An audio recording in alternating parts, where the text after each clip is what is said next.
Hello everyone and thank you for joining on yet another presentation. As you guys must have seen from the thumbnail, in this particular presentation I will talk a bit about the job offer part of the expression of interest. So we all know the job offer is a very important requirement for the Alberta PNP program, and in this particular presentation I'm going to try and cover certain aspects of job offer which I think is important. So for anybody who is watching the video for the first time, the Alberta PNP now works on an expression of interest system which is a best of 100 points. And if you look into the different categories of factors that make up that 100 points, you will see that the job offer related weightage for that points, or the points that you can score for a job offer, makes for almost 31% of the total expression of interest. So basically your 100 points are split between 69 points for your human capital factor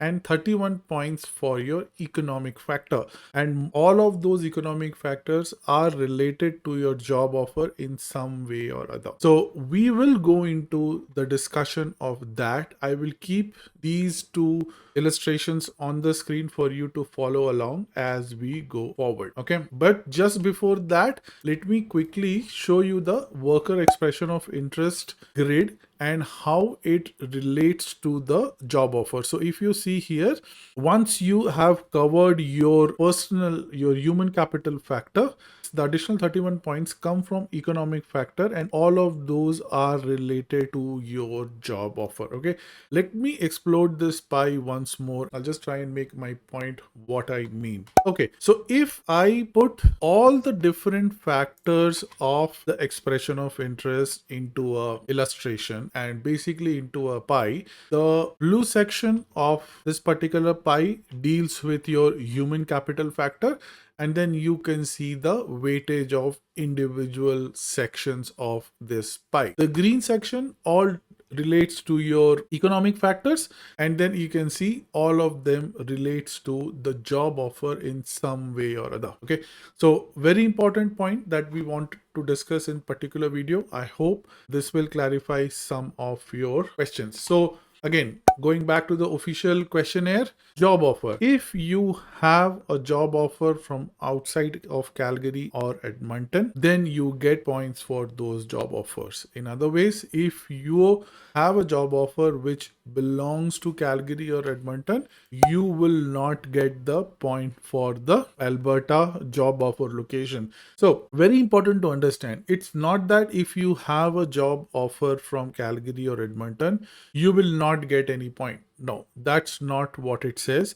What it says is you will not get the additional 5 points that are awarded if you get an offer from Calgary or Edmonton. So you can get a offer from a rural community or from any other community which is outside of Calgary or Edmonton. Okay, this is done to promote economic development in other areas of Alberta. Okay, so very important point that we need to clarify. So points are provided for job offers outside Calgary and Edmonton. So these are additional points which are awarded. So many people have confusion that, hey, I have a work offer from Calgary, will I get no points? No, that is not the scenario. Okay, next, your job offer should be for a full-time employment in Alberta. So what do they mean by full-time? Full-time is equal to permanent and non-seasonal. Permanent, non-seasonal, full-time. So it cannot be a combination of seasonal, part-time or casual employment. Your job offer must be permanent, must be non-seasonal,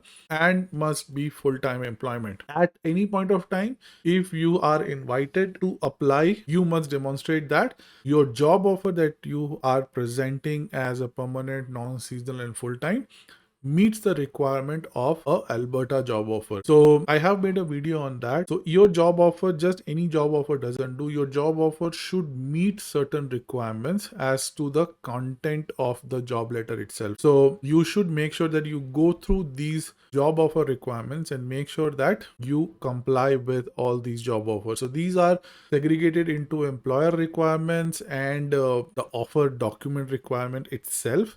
So go through this. I already have a detailed video on this particular topic. You can go through that. So that's the second clarification on permanent and full-time. It cannot be a combination. Okay, be very sure your single job offer should be a permanent, non-seasonal, full-time employee. So this is very important. If you don't have this, you don't get any points actually. So if you look into the requirements for the job offer, your first 10 points are for a permanent full-time employment in Alberta. So if you don't have this, you don't get these 10 points. In fact, you don't get any points from all of the other sections also if you don't have a full-time offer, right? So to claim points, your offer must be permanent, non-seasonal, full-time. Kind of obvious when you look into this. Like for example, if you are working, say, outside Calgary, Edmonton, in a tourism and hospitality sector, say for a tourism and hospitality company, but it's not full-time, then you cannot claim any points under this expression of interest. So it's not that you will get 6 and 5 points and then you are done with it. No, for any point you need a job offer which is permanent, non-seasonal and full-time. So the next point that we deal with are the extra points for tourism and hospitality stream. So if you look into the expression of interest grid, and I'll put the pie chart again. If you look into this particular thing, if you have a job offer to work in a particular sector, which is basically say a tourism and hospitality sector, it has its other requirements that your employer should be member of certain sector associations, and if you meet those requirements, you can claim 6 extra points. However, if you are invited under the stream, you should have a work permit for an eligible occupation, and it should be based on a positive Lmia, or if there is any kind of temporary measure or special measure in place, you have it under that particular special measure. Okay, let me remove this pie again and show you the full text. So here is the full text. Candidates can claim 6 extra points if they have job offer from an employer who is member of a required sector. So job offer plus employer plus sector association membership for the employer is possible. Okay, so you can get 6 extra points if you have job offer from that particular sector. So and last but not the least, if you have a job offer in a regulated occupation, you can get 10 extra points. This I had covered in my earlier video. So if you look into the regulated occupation certification questionnaire, here you will see that you can get 10 extra points. In a way, this is also related to your job offer. So this regulated occupation or the occupation that you are claiming should be on your job offer, that your job offer should be for such an occupation which is regulated, and then you are fulfilling the regulatory or the licensing or the registration requirements for that particular occupation. So in a way, both of these are related to job offer in some way or other, and that is the reason I wanted to join all the points, just to show you that